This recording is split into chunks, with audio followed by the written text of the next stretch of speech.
Olá, que a graça e a paz de Jesus possa inundar seu coração. Livro de Josué, capítulo 6, versículo 21, diz o seguinte: Tudo quanto na cidade havia destruíram totalmente, a fio da espada. Tanto homens como mulheres, tanto menino como velhos, tanto bois, ovelhas e jumentos. Como justificar, então, a destruição tão cruel de vidas inocentes, de animais? Como justificar isso tudo? Porque Deus destruiu Jericó, destruiu crianças, homens, mulheres e todos. Essa é uma pergunta recorrente. As pessoas querem achar resposta por que isso acontece no Antigo Testamento. Alguns até dizem que o Antigo Testamento e o Alcorão são semelhantes. A diferença é que o Alcorão ele trata ordens, é mandatório. E o Antigo Testamento são relatos de acontecimentos. E, diga-se de passagem, apresenta ainda mais a honestidade na literatura do Antigo Testamento, pois seria muito simples para homens omitirem coisas que denunciariam o seu próprio caráter. Enfim, em primeiro lugar, é bom tratar que os cananeus não eram em nada pessoas inocentes. A descrição dos pecados dos cananeus, no livro de Levítico, capítulo 18, são muito graves. Tá escrito que a terra se contaminou e eu visitei pela sua iniquidade. E ela, no caso a terra, ela vomitou os seus próprios moradores. Eles estavam totalmente perdidos na imoralidade das suas próprias vidas, né? Eles estavam contaminados com todo tipo de abominação. E, para espanto nosso, aquele povo, eles eram envolvidos inclusive com sacrifício de crianças. Esse é o estado do povo de Jericó. Em segundo lugar, nós não podemos esquecer que Deus tinha dado ao povo da Palestina, mais de 400 anos para que eles se arrependessem das suas impiedades, das suas maldades. Deus dá a eles tempo considerável. Eles ignoram totalmente esse tempo. Eles tiveram toda a oportunidade de se converter da sua iniquidade, de acordo com Gênesis 15, versículo 16. Deus disse a Abraão que em 400 anos seus descendentes voltariam para herdar aquela terra, a terra de Canaã, mas que a iniquidade do povo ainda não se havia completado. Essa afirmação profética, ela indica Deus dando àquele povo tempo para que eles se arrependessem, para que eles mudassem os seus caminhos. Essa afirmação profética indica que Deus não destruiria o povo daquela terra, inclusive os que moravam em Jericó, até os seus pecados se os fizessem merecedores de uma completa destruição de Deus. Deus disse, eu não vou destruir enquanto eles realmente não estiverem no ápice da sua maldade. Em terceiro lugar, em relação à matança de crianças, é bom observar três coisas. A primeira, dado o estado da sociedade de Jericó, o estado canceroso da cidade, o caminho natural dessas crianças eram os mesmos caminhos. É que nós olhamos para uma criança, né, e nós não conseguimos ver a maldade por trás do pecado. As crianças, elas nascem já com os genes do pecado e da maldade nela. O problema é que para o homem, o pecado, por exemplo, o egoísmo, ele é vergonhoso. Para a criança, o egoísmo, ele não é vergonhoso. Vou dar um exemplo para vocês aqui. O exemplo é o seguinte. Tem 5 pessoas numa mesa para comer bolo. E colocados 4 pedaços de bolo, 6 pedaços de bolo nessa mesa. tem 5 pessoas para 6 pedaços de bolo. Cada um vai comer um pedaço de bolo e todos ficarão constrangidos, oferecendo uns aos outros aquele bolo que sobrou. Não, come você, pode comer, estou satisfeito. Na verdade, todos querem comer, mas fazem ali uma espécie de cerimônia. Mesma situação envolvendo crianças. Você tem 6 pedaços de bolo para 5 crianças. As crianças não vão nem se preocupar com o paladar. Eles vão querer terminar logo de comer o bolo para aquele bolo que sobrou ser seu. Ser meu, é meu. Eu vou comer rápido, que eu termino rápido e como aquele que está sobrando. Então, essa é a diferença entre o egoísmo adulto e o egoísmo da criança. Mas os dois são egoístas, né? Então, assim, Deus sabia que a sociedade transformaria aquelas crianças em animais no futuro. Assim como aqueles animais que estavam ali, um dia haviam sido crianças. Então você tem primeiro ponto aqui é que a sociedade, de fato, transformaria esses seres em animais possíveis no futuro. Seguiriam o rumo da sociedade.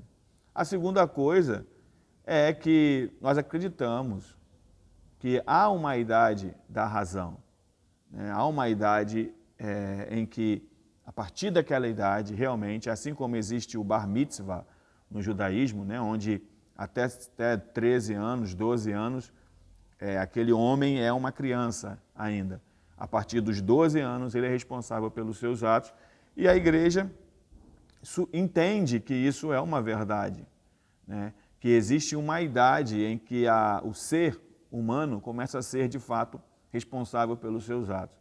Então, baseado nessa crença, nós afirmamos que as crianças que morrem, que é uma tristeza para nós, não é uma alegria para nós, mas as crianças que morrem, elas estão muito melhores do que nós. Elas estão em um ambiente muito melhor do que nós estamos agora. Então, querendo ou não, guardadas as devidas proporções, uma criança que morre, ela de fato tem muito mais felicidade do que se ela estivesse viva. Em contrapartida, nós sofremos o luto, mas ela não vai saber o que é luto, não vai saber o que é tristeza, não vai saber o que é dor, porque ela está em um lugar onde todos nós também queremos um dia estar. E terceiro ponto é que Deus é soberano sobre a vida. Para nós é difícil lidarmos com isso, mas Deus é soberano, é Ele quem dá, Ele quem tira, Ele é o dono da vida. Então, para que discutir sobre a vida e a morte, se Ele é o dono de todas as coisas? A Bíblia diz que Ele que dá, Ele que tira, Ele que abre feridas e Ele que fecha feridas.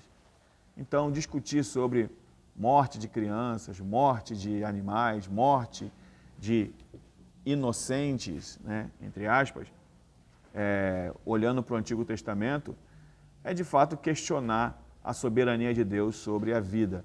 E não existe como questionar a soberania de Deus sobre a vida, porque foi Ele que deu a vida e é Ele que dá a vida. A vida pertence a Ele. Em quarto lugar, Josué e o povo de Israel estavam agindo de acordo com o comando direto de Deus e não foi uma iniciativa do próprio Josué. Vamos fazer tal coisa porque nós vamos fazer, não foi bem isso, tá? A destruição de Jericó foi realizada pelo exército de Israel, que foi usado pelo justo juiz de toda a terra como instrumento de juízo sobre os pecados daqueles povos. Consequentemente, quem quer que questione a justiça desse ato está, na verdade, questionando a justiça do próprio Deus.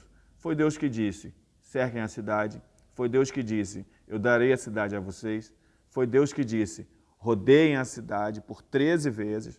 Foi Deus que falou tudo isso. Foi Deus que ordenou tudo. Foi Deus que implodiu os muros. Foi Deus que entregou Jericó na mão de Israel. Questionar isso é questionar o próprio Deus. Em quinto, era necessário exterminar completamente a cidade e seu povo, sem deixar nada de fora. Se alguma coisa tivesse permanecido, exceto o que foi levado à casa do tesouro do Senhor, sempre haveria a ameaça de uma influência pagã para fazer o povo desviar-se da adoração pura.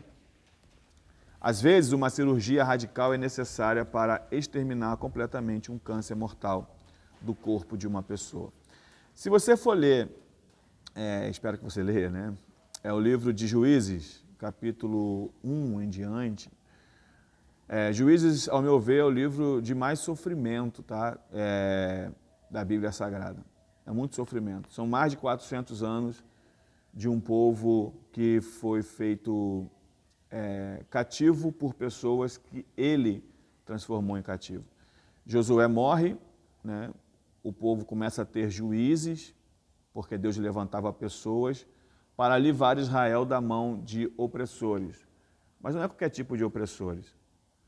Israel chega em Canaã e faz aliança com os povos à sua volta. Então, Deus diz, olha, não foi isso que eu falei para vocês, não foi isso que eu orientei vocês, não foi isso que eu disse para vocês fazerem. Eles fazem aliança, Juízes capítulo 1, Juízes capítulo 2. Então Deus dá uma sentença, Deus diz, olha, esses povos serão como vara, vocês sofrerão situações muito específicas por esses povos, porque vocês estão me desobedecendo e fazendo coisas que eu disse para não fazer. Qual é a verdade por trás disso? A verdade por trás disso é que Deus sempre ensinou que não haveria nenhum tipo de harmonização, de harmonia entre o povo de Israel e os outros povos. Mas eles preferiram, por conveniência, a Bíblia diz que eles, em Juízes capítulo 1 e 2, que eles não matam esse povo, não exterminam esse povo, porque esse povo começou a trabalhar para eles, né? Começou a fazer trabalhos para eles. Então, não vamos matar todos, né? Quem vai lavar a louça? Não vamos matar todos, quem vai cuidar do gado? O povo não queria trabalho, né? O povo queria que o povo trabalhe, que os conquistados trabalhassem para ele. Enfim, o povo sofreu por causa disso. Então Deus exterminou aquele povo ruim, os caldeus, que matavam criança, que tinham uma prática de abominação muito grande, que tinham imoralidades sexuais, imoralidades entre eles mesmos. Deus o faz para evitar o que o próprio povo, com suas próprias mãos, ao desobedecer a Deus, conquistou, que foi opressão. Durante 400 anos, que é o livro de Juízes, onde eles foram oprimidos pelos amonitas, foram oprimidos pelos filisteus, foram oprimidos pelos amalequitas, foram oprimidos por vários povos, povos pequenos, povos grandes, oprimiram Israel, porque Israel não exterminou como Deus havia mandado. Deus abençoe vocês, fique com Deus e cuidado com seus vínculos, cuidado com quem você faz amizade. Deus pode ter dito a vocês, termine essa amizade e você continua mantendo ela. Fique com Deus, meus irmãos. Deus abençoe a todos vocês. Se inscrevam no canal, em nome de Jesus. Amém. Fique com Deus.